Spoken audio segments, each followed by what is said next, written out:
โอ้ยโดยสองเฮานี่นะน้องหลายเอ้ยเตรียมเต้เฮาเสื่องกันก็เลยมัวลายเข้าเลี้ยวรอหลายสายใจโอ้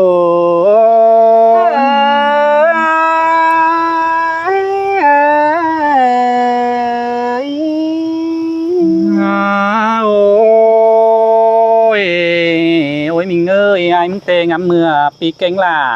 ว่าน้องลาวนั่งห่มเตียงตั้งบ่ายเรื่องนั้นน่ะอันบางำเมื่อเฮาเสื่องกันนั่งกลางจานร้อนเมื่อยลืมงานนั้นนี่เกี่ยวกินหาจอมใจโอ้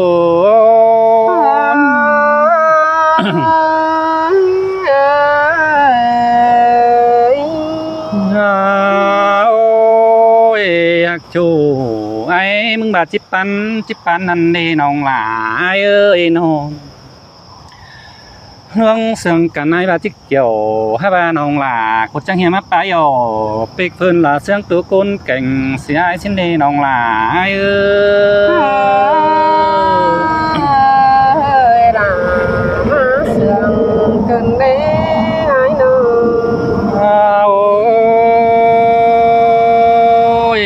น้องเอ้ยจังเฮียมาเบี้ยวอ้ายมึงเตลมส่วนทักเมลาจังเฮียมาผูกหิงแกงเสียชิ้นเด้น้องหันมาเบี้ยวอ้ายมึงเตลมส่วนแต่งให้มีงานมาปูฟักเต่าเสียอ้ายเกินเดเกี่ยวกินนะจมใจอ้ายโอ้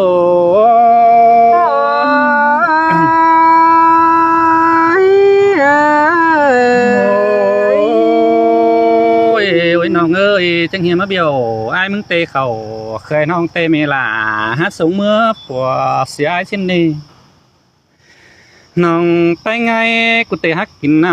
ำก่อนตักเสียอ้ายละกว่าโจอ้ายกว่าคนเสื่องอ้าย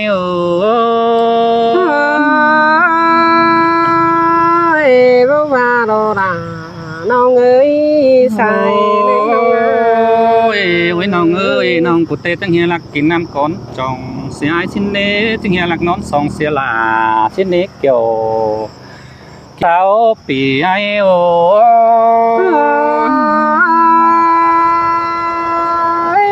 เปิ่น้องรู้ท่าปีแต่ก็บ่มาป้องทองน้องมันเป็นร้อนแน่โอ้ยน้อง